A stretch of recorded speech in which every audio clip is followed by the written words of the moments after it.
able to have a perfect mating that has all the good attributes out of two pigeons. And that's what you ought to try to do. And balance them like that. What do you look for? I mean, do color have anything to do with breeding? Like you said, they say like you like to breed a lot of reds with. Well, usually the reds have a weaker character, which means that they can't resist the roll quite as good. So if you want to put a lot of roll in there, then you need to have some of those weaker character birds. But you got to balance it out so that that you don't have so much roll they can't stay in the air. But I want them to be right on the edge. Right on the edge. Right on the edge. They can't hold it, but they can. That's right. But they can. So that they can't. When somebody rolls, they got to roll too. But it's dangerous to do that because when you let them out, they're coming in, and somebody goes.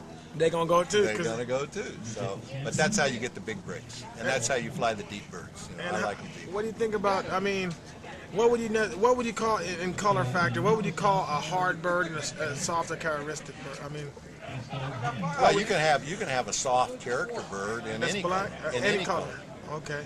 If you've raised it from a youngster, flew it out, trained it, and everything, then you should know what character it has. But as a rule of thumb, darker birds have stronger characters, and lighter birds like recessive reds and grizzlies and birds like that have a little weaker character. So do you think I don't have any more. You got any more questions? I got a lot of questions, but I mean, do you think the birds of today are better than the birds of yesterday? No, but I think there's a lot more good birds. Yeah, I'm out of tape. I got to get another tape. There's a lot more good birds today than there were. Hold on, I'm out of tape. Should have came with a No, I got another tape in my pocket. Man of information. Hold on, I got another tape. We got to get this, man. What kind of advice would you give somebody like just starting out? Like what kind of mistakes that they can do wrong? Like simply, as far as like breeding birds, just throwing two birds The best thing to together, do is go around and see a lot of birds, find the ones you like, and get birds from that person and try to get them to mentor you so that you can learn everything about that family that the person developed it or flies it good already knows. So you don't have to make all those mistakes over again. That's what I would suggest. I have one more question. Could you just name like most of the things that you accomplished, like Hall of Famer, doing good in the World Cup, and just some of your accomplishments? I've been president of the CPRC and a founding member. I've been area director for the NBRC. I've been the vice president, the president, and the director at large for the NBRC. I have belonged to the PRC, I've belonged to the IRA before. All those clubs that flew birds for spinners is what I've been. And I'm a Hall of Fame member and a master flyer. Okay. Is it any like good prospects, a lot of people that you see that's doing real good today that that's showing a lot of potential, somebody that's really putting some thread out there to some people? There's lots of good flyers out there now. I mean, I'd hate to name somebody because I'd hate to miss somebody. But there's a lot of guys. The CPRC has a lot of guys. Anytime you can have 4 guys from one club in the top 10 of the World Cup, you got to have some strong competition, and that this year was the case. Right. Do you worry about winning a competition, or you just go in it and just leave it up to the birds? I try to enjoy it. Right. Used to stress a lot, but anymore I don't. But the old saying is, you can't wait till your kid's ready. You got to be in it to win it. And if you're not in it and you don't participate, how are you ever going to learn how to win it? Let me ask you a question, Jerry. A lot of people say, like the Higgins birds, a lot of people are saying that the Higgins birds, they come in early, but they tend to burn out after a while. I don't think so. I think you can find some guys that are flying, 3-year-old birds. I don't know. It's not necessarily a trait or nothing like that. At your house, if you didn't have the predator, they probably would last. Hey, buddy. they probably would last a little longer if you didn't have the Peregrine on you and the Falcons and Yeah, Predators on you. that's the hard part. It's hard to fly old birds because they're just exposed to the falcon and the hawk so many times that pretty soon their luck runs out. Ideally, what would you like a bird to come? When would you like a bird to come in? About If you had a choice without the Predators, about 5 months. about 5 months, you think they can take the role? About how deep would you like them to be around 5 months? 40 foot. That's deep. 5 months deep. Hey, you think, See you, buddy. Take care. Hey, you Guys, think- thanks for coming. 40 foot and 5 months. You think they're gonna be able to hold that roll, or? There are lots of them who do that. And do you, how do you basically like a bird to come in? Do you like a bird to just come in 5 foot, 10 foot intervals, or you just want a bird to just come in one day 5 foot and then he all of a sudden turns to 20 foot, I like them coming in slow. just slowly Yeah. and 2 or master the 3 spin? feet. A couple weeks, 3 or 4 feet, then a little deeper and a little deeper. When they come like that, then they got good control. What's the fastest bird you ever seen spin? I mean, in all these years, what's the fastest bird you could possibly remember? I don't think I can tell you. It's a lot of I them. mean, though. I've seen some fast birds. I mean, real fast. I mean, they blur out. I think the best bird I ever raised was the bird we called the super dun. You mean so fast that they change colors? And this bird can roll. I've seen birds do that before too. They tell Jay, they say spin so fast they change colors. We done heard that This one. was a dun cock that could roll 80 feet and go right back to kid. It was a Like super nothing. bird. It was a fantastic picture. I mean, no changing, straight back. No, it was a bullet. What do you do do you ever see birds that they come in flipping over to the side? Yeah. Do you like to work with birds like that, or if they got to come straight back? I like it straight back. If they don't do that, out. When they go to the sideways like that, they're trying to figure out a way to beat the roll, Resist the roll. and they're trying to resist the roll too much. What do you I don't reckon? like it. What do you I recommend? don't want my birds to be too smart. I want them to just do what rollers are supposed to do, and I want them to be dumb enough to do that. Don't be The smart ones are the ones that go land. The smart ones are the ones that fly above the kit. Those are ones that are trying to figure out a way not to do it. And I don't want mine. I want mine just to volunteer to do it. To commit to the roll. He want them to play follow the leader. That's it. Just Do you have any goals that you're trying to set down, or?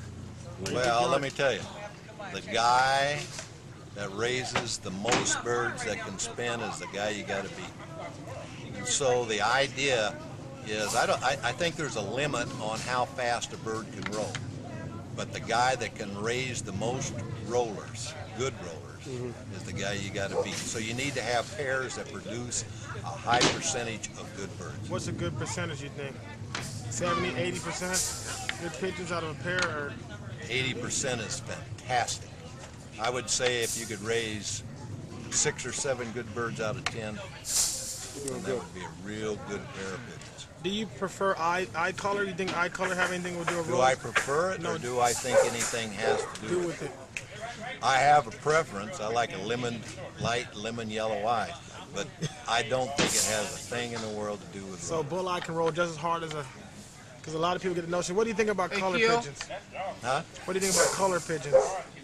You don't want to talk about that. No, I'll talk red about it. I one. mean, if you can get them to roll, more power to you. But I have hard enough time raising good rollers without dealing with something else. No, I just try to raise good spinners, and I don't care what color they are. You don't care. So if a bird is a monster, it's a monster regardless of what color. If it's a good spinner, you just It can don't. look it can look the color of a mouse, and if it can rip, it's a superstar as far as I'm concerned. Okay. So what do you think about how the sport has progressed? You think it's going in a good direction, or you think these falcons are How many people you think we had at this show today? 300? About. I think this sport is going great, And it's way and the more competition we have, the better. better. Can't do nothing but improve the birds. So what's your goal? You gonna try to win a World Cup, or Absolutely. you came close? I'd love to win it. I came close a couple times. Came I just close. Can't do it quite. Well, see, a lot of people don't know how hard it is really to do it. It's really hard. Because you got to have a lot of luck on your side. You gotta have good birds, but you gotta have a little luck to go along with it. Yeah. So how do you basically, do you tweak your birds like a lot of these guys, like Absolutely. other families? So you do tweak your birds on fly day? Yep. You ain't gonna let us know how you do it, huh? Hey, I'm trying to get it out of you guys. Just depends. This is what you tell them, Jerry. Grease the palm a little bit. No, if they're doing fine, then you don't do anything to them. But if they're not doing well, then you've got to figure out a way to break them out of that and for them to do well. Do you think, like a lot of people like to do different grainings on their birds, and just to make them roll? My family of birds, you don't have to really do much. You don't have to break them down to make them roll. Some families that have real strong character, you got to break them down in order to make them roll. Mine, one of the main things I try to do is just make sure they're in perfect health. And then I try to tweak them a little psychologically. Who do you think is the? Who do you think? Well, how would you say this? If you were to choose a person, who do you think have made you feel? Who are you most proud of that has your birds? Who, if you would name a person or a couple of people, who would you? Three guys. Robert Parker first. Johnny Smith and Ron Duncan. And Ron Duncan's NBRC national champion right now. Well, I have no more questions, and it's on you, man. Too. I appreciate it. Thank you for this time, and thanks for the interview. Appreciate it. Thanks, guys. All right, we're sitting in a backyard with Mr. Keith London. How you doing, sir? Doing good. That's good. I just want to ask you a few questions about birds, try to, get some knowledge out there for everybody and share some of your experience and stuff. First, let me know how long you've been raising, how you got into birds, or whatever. Some of the people, birds that you ran across, when you was younger. Well, I'm 40 years old now. I've been raising since I was 11, so they give me about 29 years, off and on here and there. I started raising birds because I went over to my uncle's house when I was like about 5 or 6, and I was fascinated by it. I never seen a bird turn and flip, and I seen a bird turn and flip that first time when I was about 6. I think I was hooked. But it wasn't until I was 11 that I was able to get my own pigeons. What happened was, he got older, he decided he wasn't interested in birds anymore, and I got those, and I started from there. There was some, mostly tumblers and stuff like that, no real spinners, every now and then one. Had one bird I remember in particular, a little, what we would call right now a mealy. We call little silver, but the bird spun real good. It was kind of fast, showed a little, we used to call it because it's bowling a little donut hole. I'd say maybe about 10 feet, 15 feet, but not real deep, but real active. And a mealy is that's a silver? That's what a mealy is? No, or? it's like a ash red looking bird with little light bars, real light ash red, not really done, not lavender. Right. So we had that bird with Sinclair. It was band of Sinclair Rollers. That's all the band said. And went up from there. Those birds pretty much got stolen. Acquired some more for the pet shops. The pet shop that was famous back then. We used to go to was Jack's Pet Shop and Red Wing. Right. And start from there. Some of those then got stolen also. But then we came across some birds from Ron Dent. We called him up. He said, just going to keep the pigeon. And then we met in high school. A few years later, I ran across Eddie Scott. And then those were the birds we pretty much worked with for a while. Right. Then as I went to college, got rid of the birds, then started playing basketball, didn't have birds for a while until 87. I caught a little bird. I was going to work. I was ready to get on the bus, and I seen a bird on the ground. So I told my friend I'm gonna catch that bird on the way back. It was there. On the way back, I caught it, and that started me off. I bought some birds from the pet shop and went on from there. It wasn't until 88, I met Ray Vine Hall, and he showed me the kit competition type pigeon with birds to break together. I've never seen it. I was really fascinated then, so that was my goal then. So I hung around with the Ravine House every chance I got. I was over there trying to ask questions, look at his records. I acquired birds from him. And that was like your the groundbreaking from, Yeah, you that was know, it right there. really That's what- start making you get professional and change, you know, gave you a whole different perspective on, you know, the way you can raise birds and, you know, how far they can go and what you can do with them, right? Yep. But that was then. I hung around ICRC for a while in '88. I think it was '89. Then went to they had that money fly with the Norman Reed House, and I've never seen anything like that. But at that time, my mindset wasn't to spend hundreds of dollars for pigeons. Right. So I didn't try to get none. Right. I feel I can do what I had. So. I What tried type this. of birds was you working with? I mean, the different birds that you use, like over the time, like back then or whatever. Back then, that I you was experiment. anything that pretty much rolled good. I got. Right. It wasn't I wasn't trying to build no family or nothing. Just trying to breed and fly birds. Right. I wasn't flying competition or anything. I just like that type of atmosphere where the birds just roll all together and roll a lot. Right. I just bred the best ones to perform to the best ones. Right. Pretty much it. That's pretty much what I did for a while. And I came across a bird that one of my friends bred actually. It's off of a yellow, a cream hen that Doug Brown bred to a Frank Lavin bird, a bird loft, a bill was banded Frank Lavin band on it. Mm-hmm. They made the bird. They made one or two. They got rid of the hen because she was just because she was a yellow. Because they said Cornell Norwood didn't like yellow, so they said they didn't like yellow. So they out in the buying that bird for $20 back in 1990. Right. Then when I bought the hen, I bred out of her, and the ones they had were still flying, and they started spinning. Right. When it started spinning, it was one of the fastest birds I think I ever seen. This bird's rolled so fast, it looked like it was just one, like somebody just got a circle, and just dropped it, kept dropping it. You can't even tell it was even moving. It was going so fast, and it was perfect. Right. I named the bird Smoke. Right. So I just go over there like much as I can just see that bird fly. But I had her mother, and I bred birds that were similar but not just as good as her. Right. They were frequent, they rolled good, and I just one day, I was short on money, and I acquired that hen. So that was the two hens that started the family I call the Smoke family. So you never seen a bird on that level that made you just want it, or have you? Is that That's probably Probably the the fastest fastest bird bird? today that I ever seen.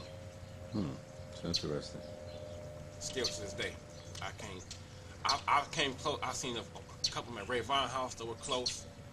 Oh, I seen one that was just as fast, and I bred a few, but not many that were that fast. Right. That can handle it. So I done bred birds that was fast but cannot handle it. They were on the land or fly over here. This bird hit it perfect, rolled real frequent, and Right. was an excellent flyer. That's why I like most birds so much. Right. I haven't seen that in nobody's house yet. Still to this day, I've seen some fast birds, but I don't think I've seen nothing fast. So I could be wrong because that happened back in '90. We're in 2004 right now. Right. Right. Back So- then it could have been just like, you know, the shit Yeah, or whatever. but she was still fast, nonetheless. So you've been having a lot of success with those birds. How many different families you working with? Is it just that one, or you know, what type of birds are you crossing, Well, or what? but I've noticed that when I had that bird, and I had those birds, and I made them birds back to each other. The birds were rolling too much frequent. It was just soup, zip, zip. Nothing could happen. They never got no height. They just roll. I had success with them locally, but it wasn't because of them. They just added more frequency to the kit. It was the Lee-Meyer birds and the 1220 birds also together. Right. But the problem I had with the 1220 bird, Lee-Meyer birds, they got times when they go stiff or they get too deep. Right. I was having that a lot. I get some that can spin real good, and some days they don't want to work together. They work, but not together. Speed was there, but Speed, it style, was a problem. depth, everything was there. It was just hard to get them just to explode with them brakes. Same thing with the smoke birds. Reason why I was doing so good with them, they just rolled so much. Eventually, you're gonna keep getting 5 birds go, 5 birds go, 5 birds go, 5 birds go. Allow 5 of them to death like that. That's Right. how my success came. Because the birds are so frequent. But I wasn't satisfied with that, so I started seeking other things across. So I tried the Arnold Jackson birds. The birds came, the style was real nice, they looked even better, but I started running into the same problem again where the birds started getting a little stiff. Right. Where they'll spin good, but they'll fly, and they'll spin here. What type and of there. birds did he have? What was his line based on? If I look at this pedigree, to go back to a lot of the Norwood and Gomez back then. Right. It was basically Norwood and Gomez, pretty much. Right. That's pretty much all it was. And those were some real nice spinning pigeons too, but on the level I was trying to go, they wouldn't take me there. Right. They helped. So I did keep some of the birds down out of that, but they wouldn't take me there. The closer I got to them birds, the more selling the birds got, but the quality still stayed real high. But I like to see performance. I want to stay entertained, Right. no matter what. Right. So then I didn't use it. I started going back to smoke birds again with those birds to smoke birds, and that increased, got the birds back going again. So then in 96, between 95 and 97, they had a big big meeting, SCRA, out at Jerry House. Right. So Jerry flew a kit for us, and I seen how his birds rolled with depth and everything. I said, man, that's what I'm talking about right there. And they kept flying and kept flying. But I still wasn't, my mindset still wasn't there to go to spend $100 for a pigeon. I still Right. wasn't there yet. Right. They performed too, They though. performed They real kept good. on rolling. They performed real good. Now I was Right. hearing people offering me money for birds, $200 and $300. I'm like, I can't even try to compete with them guys. So I just Right. stayed in the back. Right. So then what happened was, over time, I came across one from Juan Navarro had one. He had one. He got rid of it because it was bull-eyed. And I don't really care if a bird got bull-eyes, cracked-eye. As long as they perform and produce the roll, it don't even matter. Right. I don't know where these guys get this. I don't like bull-eye stuff from. Right. Because once they get out your hand, get in the air, you can't tell what color eyes are. Right. Right. Now, As long as they do what they're when supposed they to. do what they're supposed to do, what difference will it make what color eyes are? Right. But that's just for show purposes. Right. But anyway, back to what I was going. The spangled cock I got, I tried him on the smoke birds, and it worked excellent. And I tried him on a bird that was mostly smoke, and it still worked excellent. I tried him on another bird that was most of Arnold Jackson stuff and a little smoke, and it still worked good. So I said, man, Right. what is this bird? So I got contact with Jerry. He told me what it was. He sent me a pedigree, told me what it was, and I said, okay. So then later on, I got another cock from Jerry. I said I needed a cock, and he sent me a cock, a Dunn Grizzle, number 263. And I took him to the babies that were out of that cock and smoke stuff, and those were excellent. Those did it. Right. Those Right. did it. I had another bird called Domino that was a straight from Jack and he worked real good too, but he wasn't real fast. There wasn't no real serious speed there. Right. But they worked real good. They flew good and everything like that. But they would Yeah. do the job. Yeah, you was using a few jackanet birds at one time, wasn't you? Yeah, Or I actually only had two. only two? I had Domino and had another hen. Both came straight from Jack and Net. Mm-hmm. The one hen was kind of old. I got a few babies out of her still to this day. Right. I have no babies off Domino right now in the stock lot.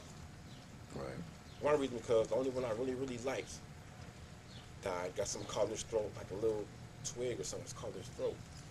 And when I got it out, he done died a couple days later anyway. But I still own Domino. He's 11 years old and he's still hidden. Right. I tried to cross him with the my white heacock 263. That stuff too hot. In 3 months, all the birds are super deep. I mean, deep. Right. Rolling down. I mean, like deep. Straight. You're holding everything, but they're just too deep. So what I'm gonna do is I'm gonna make him back to the smoke birds, get a baby off that, and then go back the other way. Right. And that's it. But other than that, I think the person who helped me out the most, I gotta give it to Rayvon. He got me on the right track to go in that direction. Right. But like anybody who wants success, you gotta keep moving forward. Right. And right now, my birds are basically smoke with Jerry Cross. But Right. as I'm looking at, the best is gonna come when I get my birds become Jerry with the smoke cross. When they're 3/4 of Jerry, half or to 3 or more of Jerry stuff. Right. It's better. Even though my smoke birds got me here, but I'm being real. What's going to be the difference, though? The difference is the bird's gonna give me bigger, harder breaks Right. in depth. Because I've noticed that like I fly a kit that say that in the World Cup and NBRC fall fly, I've watched. They say the bird need to be 10 foot minimum to be scored. Right. Now, I done heard judges say, I've seen birds roll 10 feet to 15 feet and judges not give the birds a break because that's not what they like. But the rules don't say judge what you like. It says that if it's 10 feet break, you have to score it no matter what you give for quality and depth. Right. The break still must count. And I noticed that to really do real good, you need birds between 20 and 40 feet now. Have to really impress somebody. Have to put it in their The face. style got to be there, Don't leave no doubts. no doubts. And that's what Right. we're going for. I think with the Jerry birds, mostly in there, that's what's going to do it. Right. Good. Let's talk about. Can you tell me a little about? Well, first, what's type of success you done had? You know, I probably should have asked you that earlier. Since you then turned professional, all the competitions that you done been involved or whatever. You know, stuff that you done came in like top 20 in or whatever. Just run down the list. Stuff that you're real proud of. Well, actually, the most success comes, don't have nothing to do with no flyer. It's just me being satisfied without flying my backyard. Right. Because if you take away all the competitions, I'm still going to breed the birds and want the same results. Right. But if you want to know what I say, I've flown the ICRC since like 93. I won the first 2 years I was in there. Came in second the next two. The next year I didn't get a trophy at all. Then I came back and won third. Then I got out. I got out because I moved away. I've been back 2 years and I've won both years I've been back. I've qualified for the World Cup once. And I came in 16th overall. I qualified for the fall fly once and came in second. And I flew the state fly and came in second. Right. What about the classics and Classic, stuff like that? I've got a second, an 8th and 9th, a 12th, and a 16. So I think every year I've been there except for 1 year, I've been in the top 20. And that's out of how many birds? 2 birds sent. Well, as far as like the competition, how many I don't birds know how be many total involved? birds it was total, Over 100 or? maybe. You always have at least 4 kits of 20 or 25, so. Right. Could you explain to me about like getting a kit in condition, getting it ready for competition or whatever? What type of procedures do you go through? Say like you got a competition coming up in a month or something like that, or 3 weeks, or It what's depends the on the kit. preparation that you do to try to keep them in condition and stuff? It depends on the kit. Some kits you don't have to do nothing but make sure they're healthy and make sure they fed right. There's some kits, but some kits you gotta pay special attention to. Right. Take for instance the kit I have, my #1 kit right now. This kit, most of the birds are 2 years old. Now, in my opinion, it's a solid 12, 13 of them that's in there. I'm adding youngsters to them. The youngsters is what keep the kit going, keep the kit real active. Right. Because these birds right here are so tuned with each other. It's like when they all start rolling short and deep at the same time. It's like some days I fly them, they all roll deep. Some days I fly them, they all roll short. Like they click so good with each other. It's like they know when, man, we like they have a meeting. We rolling short today, and they all roll 10, 15 feet. Why do you think that is? I haven't figured that part out yet. Because it's the same. Is it because of the line or They the related. training? They Or? all cousins and stuff like. They all related real close, but man, I'm like, dang. Some days they just roll short, and then some days they let it go, and some days they don't. Right. So that kit right there, best thing with them is flying real hard before, and then as you get closer, you fly them less and less with less feed too. Also, I can't get them too much food. I feed them a lot when I'm first starting to get them ready, to get them real strong just flying. Right. But as I get close to the competition, I start flying less and less. And how much I fly them depends on how they doing. Right. The better they doing, the less I'm gonna fly them. Right. Cause it seems like when they're on, I just feed them. They're little between a teaspoon and a tablespoon each. They never get more than a tablespoon ever. They never get less than a teaspoon. Only thing I might do, I might change the grain, take the corn out, Sometimes just give them weed. Sometimes give them Milo. I never given this kid straight peas because they never had a problem with strength. Right. Flying, never. But I just watch them. They dictate how I feed them, how I act. But taking a younger kid, I hate using young kids because you never know what's gonna happen. Because they never went through all their little kink shit, their little shit they do, like teenagers. They want to, one day this bird might want to fly over here, this one right here want to roll deep and can't get to the kid. Young birds, you always have a problem because you never know what they're gonna do. They haven't fully developed, so you never know what phase they're gonna be in. That's why I don't like flying young birds for fly, but I will. Right. I'm gonna try to compete regardless of what I have. Right. If I have a Springer kit and I've already signed for the fly, I'm still gonna fly. I'm just gonna figure out a way to get them to do something. Right. That's it. There's no set rules. Only rules I have, I don't overfeed them ever. Right. So you really just got to play to the birds and, The see birds will what tell you what they need. Right. Like right now with the Jerry Cross coming in, I'm relearning them now. These birds roll a little deeper more often. Right. Where the smoke birds, right, they have their deep days, and they roll all the time, just like the Jerry bird. They both roll a lot, but one just can hold. One of them handle depth a little better. Smoke birds, when they get real deep, they frequent they're straight from the kit and they get back. Right. But the Jerry birds can handle a little bit better. Could you name like some people that got some birds from you and that then had some good success or whatever, and some people that you think that's about to do good with your birds or whatever, and that then learn real good from you? I can't say they learn from me. I tell people little stuff. I don't deny nobody no knowledge. If I know it, I'm gonna tell it to somebody. I ain't gonna not tell nobody anything. But right now, I say Bobby Clayton probably is doing real good. He's learning. He's real eager to have a good kit. But his whole thing is he want to fly good pigeons. And that's the key. If we work time for making good pigeons, we all right. Right.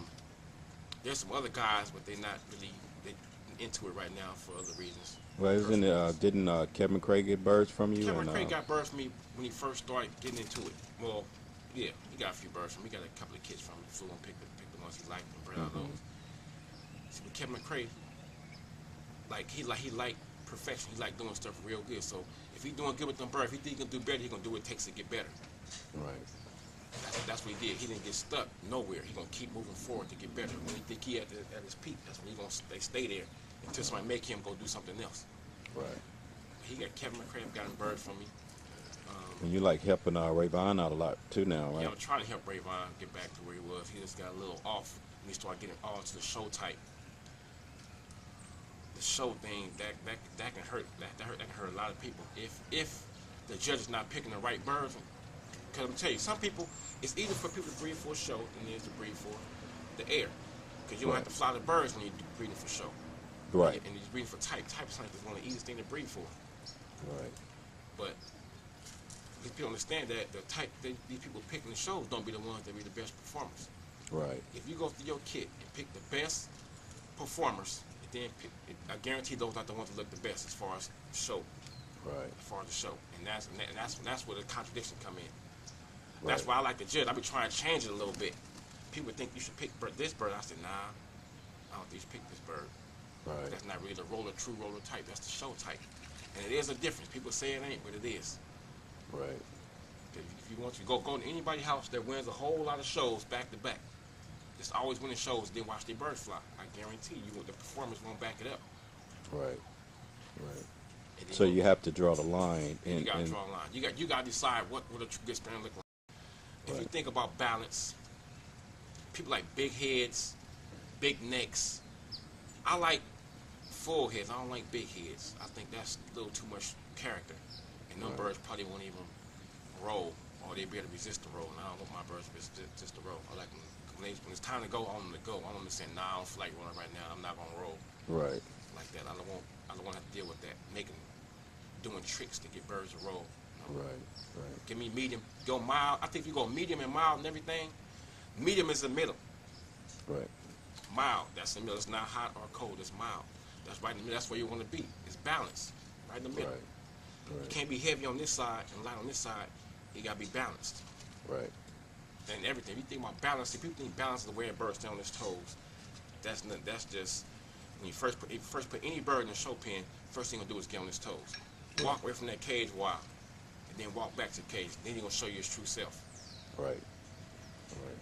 Like that. But we got a lot of guys here that's really trying to do, really want to do well. To listen to the wrong people, that's one thing. How is somebody who never won anything, never flew a good kick, gonna try to get somebody else advice on how to win something? Right. Right. Come on, just do the math. It don't add up. Without the experience. Yeah, they don't. Somebody that's never won anything will tell somebody else how to win something. And half of these guys just go on hearsay most of the time anyway, because I mean, you know, it's still a mystery on what make these birds roll and all kind of other stuff. Like, you know, where did it actually start from? So, you know, who's to say you have all the knowledge if you haven't experienced it? Yeah, you gotta, experience. That's the only thing I learned. Everything I learned is experience. I'm gonna get out there and try whatever I try everything to get the best birds, but I don't need to try all this stuff. I did all the homework. I try to talk to guys now to tell guys they don't have to try this. Just do. I try to tell them the easy way to get around stuff, and some guys just don't listen. Period. Excuse me. Hey, Bobby. Bobby. I think he went in the house. You got a bird in that can? Yeah. Get that. Oh, no. He getting this full, boy. He just all up in there. Bobby got magician birds trying to do disappear and stuff. Trying to do magic tricks. So Bobby Brown skin. Don't be looking like this, man. You gonna put on his boots and everything. What you gonna do? One back. Yeah, so we've got a couple of birds over here we can go check out. Let me just stop this for a minute. We're gonna walk over to the cage and you can give me a little advice. Was it something else you wanted to tell me about, as far as like you know, guys in the hobby or whatever, and you know, trying to influence guys not to do this and not to do that or whatever, or you know, a little advice you might want to give to somebody or something? Only advice I want to give people is, if we just worry about trying to breed better pigeons, that's all we can just worry about, trying to breed better pigeons. Always try to improve Always your try to improve stock. on the birds, make the birds better. That's what it's all about, making better birds. You know something that make the birds better, pass it on, or just make the birds better. Because a lot of dudes do get stuck in what they have. They just, you know, think, you know, they got the shit and just stuck right there. In their backyard, never get out. You always gonna think you got the best birds as long as you stay in your own backyard. That's why every chance I get to see birds fly, I get out and go see. I want to go see. Right. So if I go to somebody's house named bird, I'm gonna say, damn, them birds is really rolling. I'm not gonna take nothing away from nobody birds that's rolling. Even if you've seen that person before, I mean, it could be a whole different kit, or the kit could be on at that time, or whatever. Yeah. And breed better birds. Just breed better birds. Everybody caught up now and trying to beat the next man. Right. The thing is, a real champion. You don't think that's good for motivation, or No, because they want to beat the next man. They don't want to win. They just want to beat the next man. something to brag on? Just brag. Just say they beat that man. Whether that man has a bad day or not, that's not competitive. Right. If somebody have a bad day and you win, you think you did good. That just means the other person just did bad. Exactly. Me, I want to beat people at their best. Right.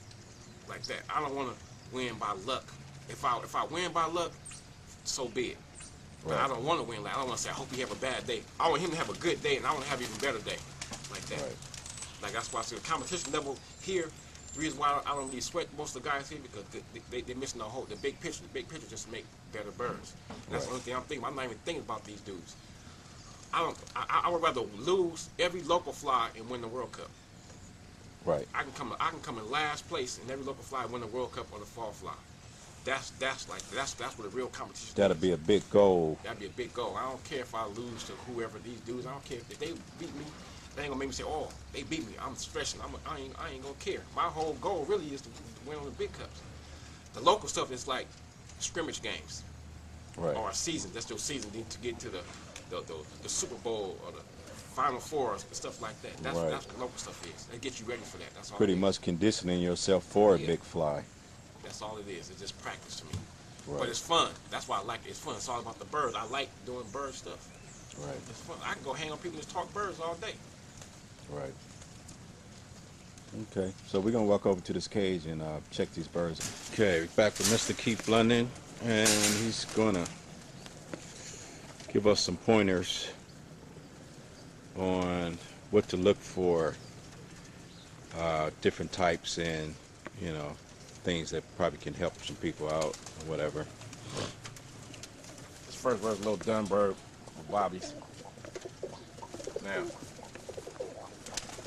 when I first pick a bird up, when I first put it in my hand, and it's hitting my hand right here, I can already feel if it got the body I like already in the strength. You're gonna feel it because the pressure from the wings pushing out the back and the keel bone. The keel bone is important. The only thing really important in the keel bone is really the pitch, how in relation to the body. Now, depth of a keel. Only thing that really means is there's more mass in between the keel bone and the base and the back of the neck. There's more mass in it. That's all it is. So the bird gonna have to have a different wing stroke to fly. Now, you just want your birds to be all the same. If you like deep keel birds, I think deep keel birds hold depth better when they're rolling. I think shallow keel birds don't hold their wings up long enough to hold a deep roll. That's shallow keel birds. And most birds are shallow keel. If you notice, if you pay attention, most real shallow keel birds run with their wings out. Right. They just do. I would have deeper keel, more toward the depth, from medium to deep than shallow. Shallow keel birds, they roll fast, but their wings, best they can roll is this. I've never seen a shallow keel bird do this. Right. Ever. I've seen deep keel birds do this to this, and some little X. But that's the best a shallow keel bird can do. And you say that have a lot to do with the body? They have a whole lot to do with the body. It got Right. something to do with the body because the Right. breast muscle and the back muscle. Right. Now, eye is something that's that's real hard to read. I'm looking for a breeder. If I was to come in, I'll pick a breeder out of these birds I don't know nothing about. First of all, I like birds with clear eyes versus not cloudy. Not crack. It can be a clear crack that as long as it bleed. I like birds when if they bleed toward the bottom or to the front.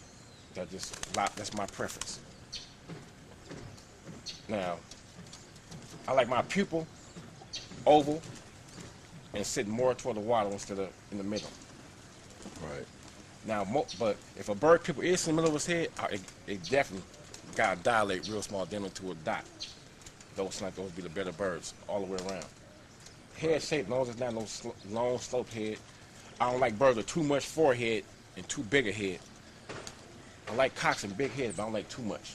One of these birds got a head that you like, or can you? Yeah, all these birds are pretty decent. All these birds are decent. None of them are real bad. This bird wouldn't win the show. They wouldn't pick this. This bird wouldn't be picked. I think this bird of show is probably the best bird for a show type for me, for a roller. And it's because of the bodies are. I like his balance. I think balance is everything being equal to the mast. If the mast is here, the tail and everything should be here. I only like birds that taper down straight down like this. Right. I like birds that hold me up more like this. This cock. This bird right here is decent. This bird here got a real nice expression right here. Real nice. Not too strong, not wild. So I know all these birds can spin or throw spin. How can can you speak a little more on expression and explain what is somebody actually looking for? Okay, we look expression, just a look in the face, in the eyes on the face. Like if you look at me and I do this, I'm making a facial expression. Right. If you look at somebody, you ever look at somebody and they look like down, there's no expression. It's Right. real down. Most people got that look, mostly pretty much either Down syndrome or retarded. Same thing almost in pigeons, but it's harder to see in a pigeon because they don't have eyebrows, don't have a smile. Right. And this cock, see his head, see his eyes, how he sit more toward the front. has previously more toward the front instead of in the middle or the back. Right. The shape of his head. Everything. His bird look calm, like he's not even worried about you. He's aware of you here, but he's not worried about you. Temperament is a little overrated too, because the bird don't move. When you put your hand in there, I think a bird just see me jumping around. This bird temperament is all right. It's where it should be. It's mild. It's not too calm. It's not too wild. But any animal that you reach toward, unless it's a pet that you petting every day, it's gonna move out your way. Right. So you gotta watch the temperament. Character is the makeup. It's total. It's of everything. Head, eye, everything. That's the character. The whole total thing. That's character. The bird's whole being. Right. You can't just. It's hard. People try to put a bird in a case. He has no character. He has no character. You gotta let the bird in there. Let him get comfortable so he can show you his character. That's why I say put the bird in there, walk away, and then come back. That's why I watch birds. I let people put the birds in there, let them settle down. I look out and I go walk, looking at all of them. You can pretty much see everything that what they really are. When you first put a bird in, because I see how this bird is right now. If you take him out and put him back in there, he's gonna stand. He's gonna look different. Look, now he's up straight. Look how he's standing now. But as he settled down, his true self will show. If you look at all these birds, the only one that's still showing their true self still, no matter what, is this one. It could be because this hen is in here. We take her out. But he's pretty much saying he's straight. He's walking around, he's checking everything out. All right. You speak on the wings and stuff. Wing, I just don't like too broad a wing. I don't like birds be so wide from here to here. I don't like birds that's real wide here. But it still have to be in balance with the body. This bird has a nice wing for its size. It's a pretty small bird. Good kill pitch. Good eye. But this is, I already noticed right here was a real excellent bird in the air too. Right. What do you mean by balance? Balance. Everything being equal. Not too much, not too much, not too much in the front, not too much in the back. Where the mass is in the center. See this bird right here, when it comes to balance, I don't like birds like this. That's what I was talking about. My perfect example. See, you can't. Where's the center mass at? We know where it is, but it's here. This is down here. Let's take this hen. He's straight down. Come here. See how the mass is here, and it's going more back, and it's up front and back. Also with this cock. Perfect. Still, his mass is right here in his head and his tail. Right. So his mass is here, his head's up here, and his tail's down here. I would prefer the bird, his head and his tail to be back this way. The mass is here. That doesn't mean he can't roll, because mostly what the roll is everything between the head. That's the only thing. That's most important about pigeons and rolling is what's between in here, and that's the part we can't see. I can't look at this bird and tell how deep it's gonna be. I can't tell how deep this bird gonna be. That's between here. We can't see that. Right. That's why I always advise people if they don't really know what to look for when they come to pigeons, you still should always pick your birds from the air. Still, if you don't know, that's hard to look at. Right. I don't know what it is. I can go to somebody's house and go through birds, and I can pick out a cock, a young birds. I mean, like kit birds. Go through them. I say, oh, I like this one. Now I take him home, they mature and breed him, and he does well. Right. I've had a lot of success like that. Right. And I think the importance lies within being able to pick good cocks. I think you got a loft built on the hen. She still has to be able to throw cocks. Why is that? Because Why is the cock it's more like cocks important? control everything in the loft. Cocks change things to what your loft is going to be. We have all hens, and you have different cocks. You're going to be getting all kinds of things. I think if you have all different hens, and all the cocks are the same, your success is going to be pretty much the same. Right.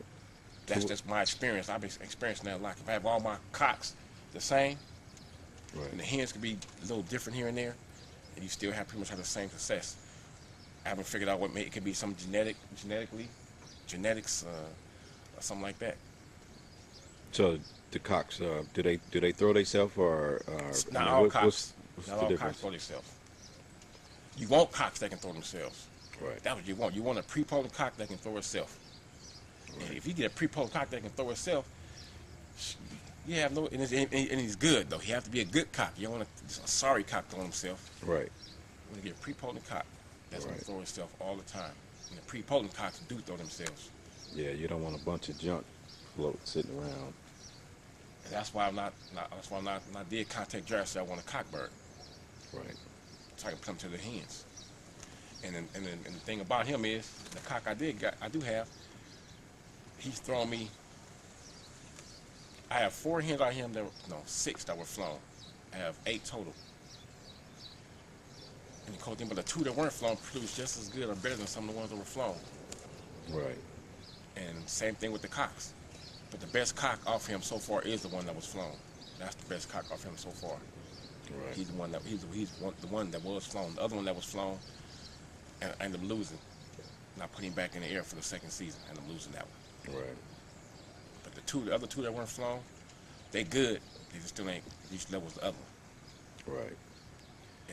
And I know that them birds are getting better and better using those birds, so I'm leaning toward that. And I've had a bird Bruce Hall given me 2 of them actually off a bird that Jerry bred, crossed to another bird that he got from Jerry, a black grizzle, and them birds flew just as well.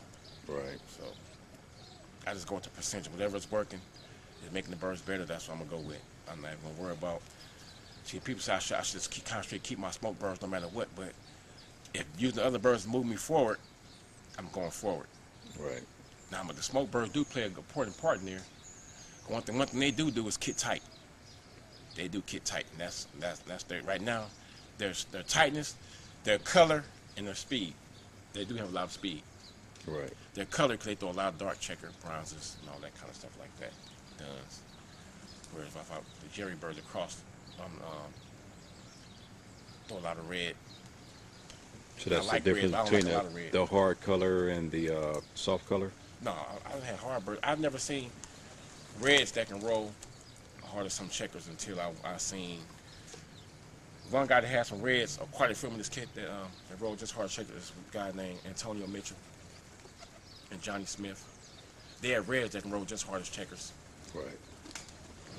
And they're the ones had it consistently. That's what it's about consistency. I don't care, 1 or 2 here and there is nothing, but you got a few of them. Every time you go, you got that red that's rolled as hard as checkers. I'm like, something here. And I want to see what that is, so I go check them out and I give them their props. Right. And one thing I know about Jerry birds is they roll a lot. I mean, a whole lot, and they're not short. Right. And they throw on the birds that these guys are breeding. So I'm like, it don't take a rocket scientist to figure it out. Let me try some of this. Right. See if we get better. See, the thing on people understand is if it don't work, you can always get rid of it. Yeah. Can't hurt by trying it, huh? If it don't work, you can always get rid of it. If it works, you can keep on going. All right, Lars, what kind of goals do you got set for yourself, or what do you want to see yourself in like 5 years? Or what's I going can't on? say 4. Right now, my thing is to win the World Cup or the Fall Fly or both. Right. As far as local, I want to average. I want to average 500 or 600 points every fly. Right. That's the goal. I want to say my goals like that. This year, my goal was to average 300 points this year, and I did that, the average. Right. I want to average 5 or 6, at least 5 every fly.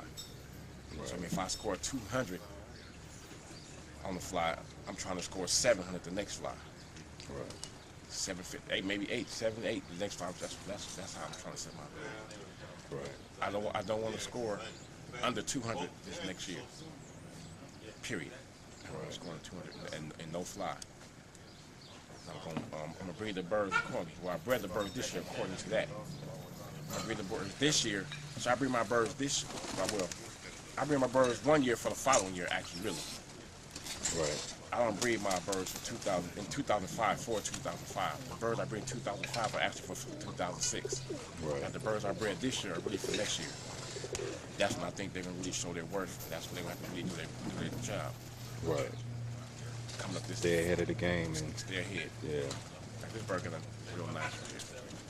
Real nice bird right here. If I should have sent a massive all up in here. head and tail. But still the easiest way to do it, you fly them, pick the best ones for the best ones. You don't, no faults, don't use no faults. Just compensate for birds that just not as strong, where you're not strong at. Let's say if you got a bird that's rolling good, but you're not really strong in hitting. He's not a fault, not faulty, but he's not strong. You want to pick for a bird, make sure it's a bird that's strong hitter, or a bird that's real nice and fast, but not really a hard worker, but not really too seldom. You want to make sure you put it to a bird that's a hard worker. That kind of stuff. That was the kind of balance mating you got to do. Right. Color-wise, just make best no matter what color you are. I just prefer red to blue or red to black. Right. Or, excuse me, any checker pattern, whether it be red checker, blue checker, dun checker to red. I like them like that. Right. I like to have both. I like my parents throw me both, red and blue. Right. I think we can always, if we keep the color balance in there, we'll be all right. Like this cock. This can go to a red. This will be able to go to a red. And this will be able to go to a red. But in some families, this is damn near the same as a red. Because they probably got a lot of red there. That's how I do it. But basically these, red checker, blue checker, black to red, like that. I never really put red to red unless I have to.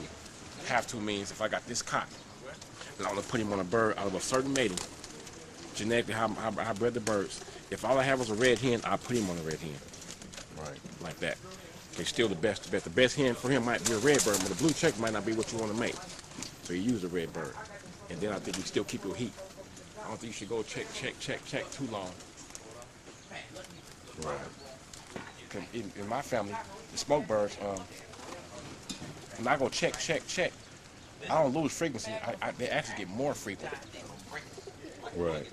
Like they start getting more frequent. Especially when I start keep putting them pearl eye, they really do that.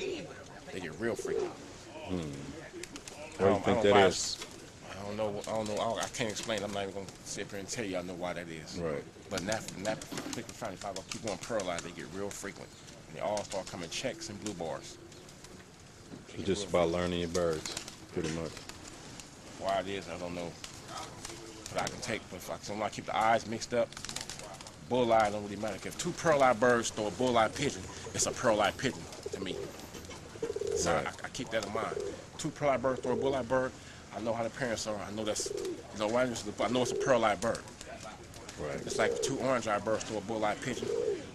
I breed it, I think keep in mind like it's an orange eye pigeon.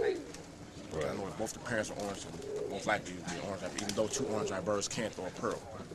I've never seen two pearl eye birds throw orange, but I've seen two orange eye birds throw a pearl.